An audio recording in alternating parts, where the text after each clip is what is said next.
तो गाइस इस टाइम रात का 10 बज चुका है और सारे लोग खा पी के सो गए हैं। और आज भी हम लोग घर पे नहीं जा पाए थे क्योंकि रात में फूफी के घर पे दावत था। और यहाँ पर देख सकते हैं सारी बच्चियाँ मिलकर यहाँ पर केक काटने जा रही थी और इस दिन को अच्छे से सेलिब्रेट कर रही थी। और जो भी किया है इन बच्चियों ने किया है, बड़ों का इसमें कोई हाथ नहीं है। और इस रूम को इन लोगों ने इतना अच्छा से पूरा गुब्बारा से सजा दिया था, लेकिन बच्चों ने सारा तहस नहस कर दिया था और बहुत सारा गुब्बारा भी फोड़ दिया था लोग। तो इस वजह से मैं नहीं दिखा पाई और भी लोग रूम में बैठे हुए थे।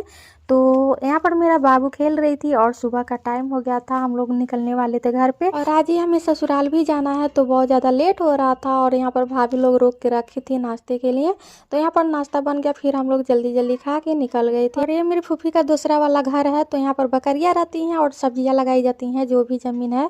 और यहाँ पर मैं आ गई थी अम्मी के घर पे और यहाँ से अब निकलना ससुराल के लिए, बहुत ज़्यादा लेट भी हो गया है। तो क्या गाइस, मिलती हूँ नेक्स्ट मिनी ब्लॉग में। Bye bye.